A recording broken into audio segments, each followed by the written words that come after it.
The last lesson अंतिम पाठ। Writer Alphons डोडे। लेखक के बारे में।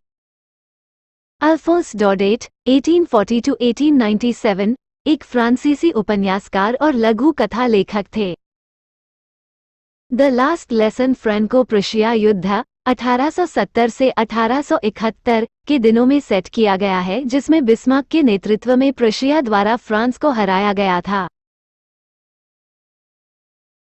प्रुशिया तब शामिल था जो अब जर्मनी, पोलैंड और ऑस्ट्रिया के कुछ हिस्सों के राष्ट्र हैं। इस कहानी में अल्सेस और लोरेन के फ्रांसीसी जिले प्रुशिया के हाथों में चले गए हैं। स्कूल में जीवन पर इसका क्या प्रभाव पड़ा, ये जानने के लिए कहानी पढ़ें। मैं उस सुबह बहुत देर से स्कूल के लिए निकला था और डांट से बहुत डरता था, खासकर इसलिए क्योंकि एम हिमलर ने कहा था कि वो हमसे पार्टिसिपल्स पर सवाल करेंगे और मुझे उनके बारे में पहला शब्द नहीं पता था। एक पल के लिए मैंने सोचा कि भाग जाऊं और दिन बाहर बिताऊं। यह इतना गर्म था, इतना उज्ज्वल। जंगल के किनारे पंछी चहचहा रहे थे और चीरघर के खुले मैदान में प्रुशिया के सैनिक ड्रिलिंग कर रहे थे। ये सब पार्टिसिपल्स के नियम से कहीं अधिक लुभावना था, लेकिन मुझमें प्रतिरोध करने की ताकत थी और मैं जल्दी से स्कूल चला गया। जब मैं टाउन हॉल से गुजरा तो बुलेटिन बोर्ड के सामने भीड़ थी।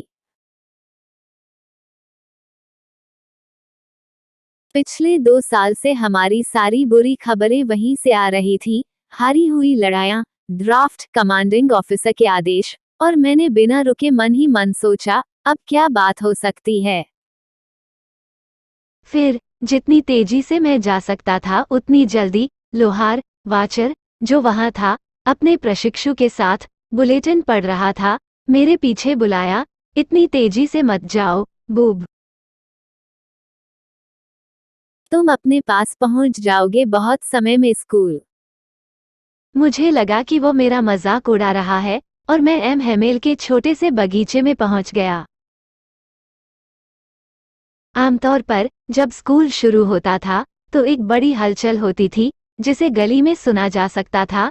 डेस्क के खुलने और बंद होने, पाठों को एक स्वर में दोहराया जाता था, बहुत जोर से, बेहतर समझने के लिए हमारे कानों पर हाथ रखकर, और शिक्षक का महान मेज पर रैपिंग शासक। लेकिन अब यह सब इतना शांत था। मैंने बिना देखे अपनी मेज पर आने के लिए हंगामे पर भरोसा किया था। लेकिन जाहिर है उस दिन सब कुछ रविवार की सुबह की तरह शांत होना था।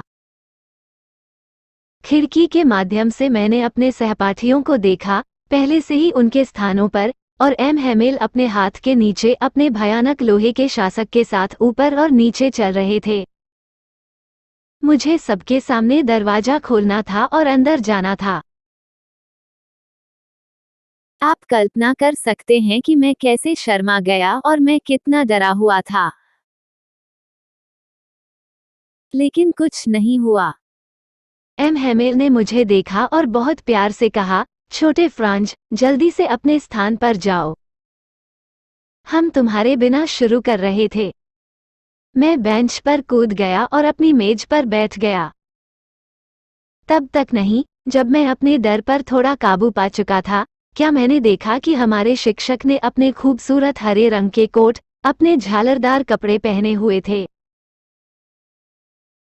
फिर जितनी तेजी से मैं जा सकता था उतनी जल्दी लोहार वाचर, जो वहां था, अपने प्रशिक्षु के साथ बुलेटिन पढ़ रहा था, मेरे पीछे बुलाया, इतनी तेजी से मत जाओ, बूब।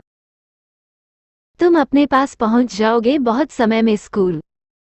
मुझे लगा कि वो मेरा मजाक उड़ा रहा है और मैं एम हेमेल के छोटे से बगीचे में पहुंच गया। आमतौर पर जब स्कूल शुरू होता था तो एक बड़ी हलचल होती थी, जिसे गली में सुना जा सकता था।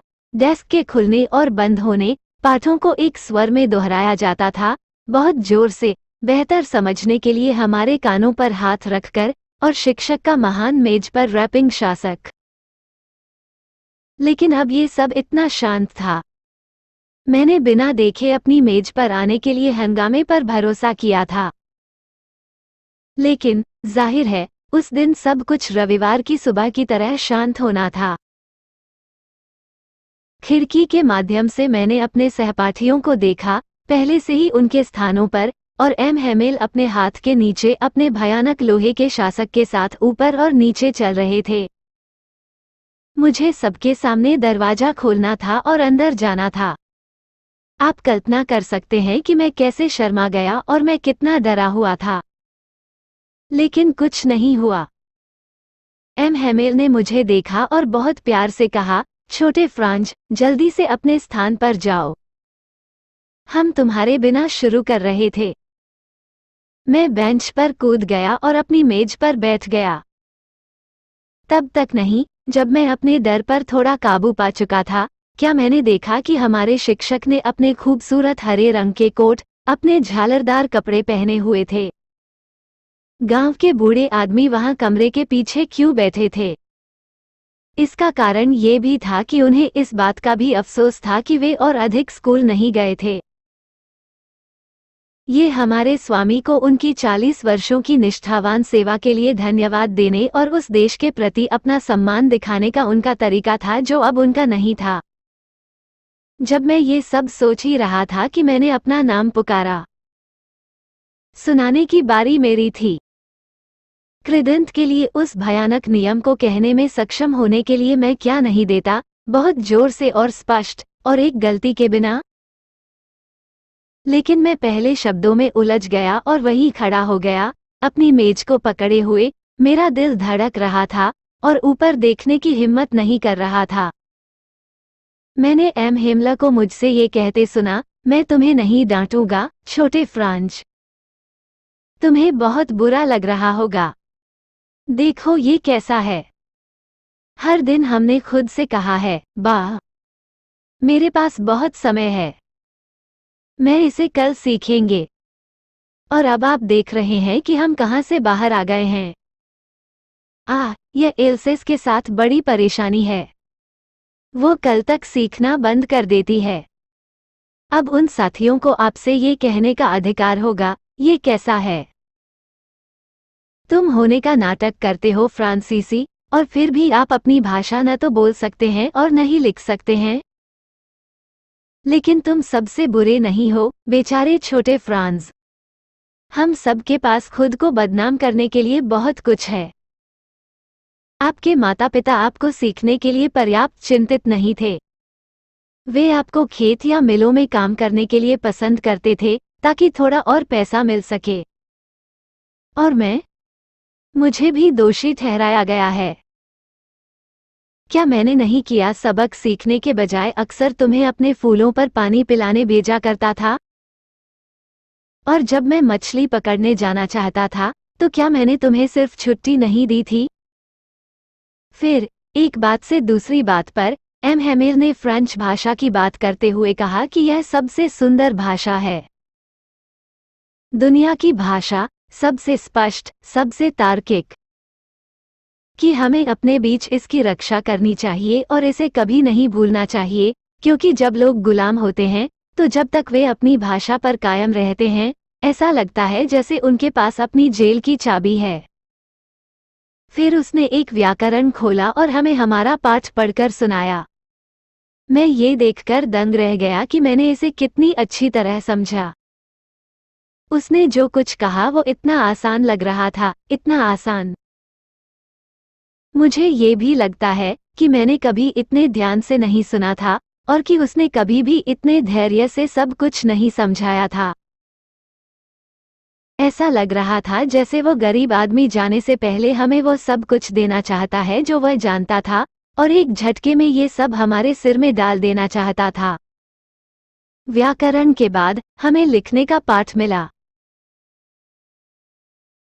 उस दिन एम हेमेल के पास हमारे लिए नई प्रतियां थीं, जिन पर एक सुंदर गोल हाथ से लिखा हुआ था, फ्रांस, अल्सास, फ्रांस, अल्सिस। वे स्कूल के कमरे में हर जगह तैरते हुए छोटे छोटे झंडों की तरह लग रहे थे, जो हमारे डेस्क के ऊपर रॉड से लटके हुए थे। तुम्हें देखना चाहिए था कि सब कैसे काम करने लगे और कितना शांत था।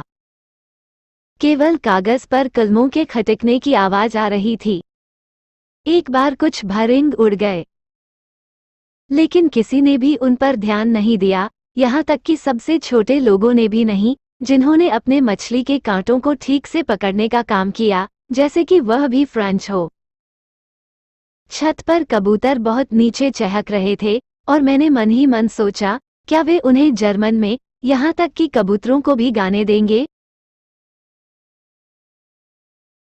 जब भी मैंने अपने लेखन से ऊपर देखा तो मैंने देखा कि एम हामेल अपनी कुर्सी पर स्थिर बैठे हैं और पहले एक चीज को देखते हैं, फिर दूसरी पर, जैसे कि वो अपने दिमाग में ठीक करना चाहते हैं कि उस छोटे से स्कूल रूम में सब कुछ कैसा दिखता है।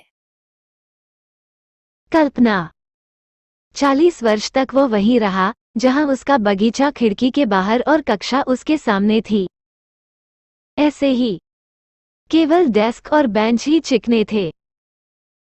बगीचे में अखरोट के पेड़ लंबे थे और होपवाइन जिसे उसने खुद लगाया था, खिड़कियों से लेकर छत तक मुड़ी हुई थी। ये सब कुछ छोड़कर इसने उसका दिल कैसे तोड़ा होगा, बेचारा। अपनी बहन को ऊपर के कमरे में अपनी चड्डी पैक करते हुए चलते हुए सुनने के लिए, क्योंकि उन्हें अगले दिन देश छोड़ना होगा। लेकिन उनमें आखिरी दम तक हर पाठ सुनने का साहस था। लिखने के बाद हमारे पास इतिहास का एक पाठ था और फिर बच्चों ने बा, बीबी, बो, बू का जाप किया। वहां नीचे कमरे के पीछे पुराने होसर ने अपना चश्मा लगा रखा था और दोनों हाथों में अपने प्राइमर को पकड़कर उनके साथ अक्षरों की वर्तनी लिखी थी। आप देख सकते थे कि वह भी रो रहा था। उसकी आवाज भावना से कांप रही थी और उसे सुनना इतना मजेदार था कि हम सभी हंसना और रोना चाहते थे। मुझे वो आखिरी पाठ कितनी अच्छी तरह याद है। एकाएक चर्च की घड़ी में 12 बज गए। फिर एंजेलस। उसी क्षण हमारी खिड़कियों के नीचे ड्रिल से लौट रहे प्रशियाई लोगों की तुरहियां बजने लगीं। एम हैमेल अपनी कुर्सी पर, बहुत पीला पड़ गया, खड़ा हो गया। मैंने उसे इतना लंबा कभी नहीं देखा। मेरे दोस्त, उसने कहा, मैं, लेकिन कुछ ने उसे दबा दिया। वो जारी नहीं रह सका। फिर वो ब्लैकबोर्ड की ओर मुड़ा, चाक का एक टुकड़ा लिया और अपनी सारी शक्ति का प्रयोग करते हुए, जितना बड़ा वो लिख सकता था, लिख दिया। फ्रांस अमर रहे। फिर वो रुक गया और अपना सिर दीवार से टिका दिया और बिना कुछ बोले उसने अपने हाथ से हमें इशारा किया। स्कूल की छुट्टी हो गई है, तुम जा सकते हो। Thank you. Folded hands.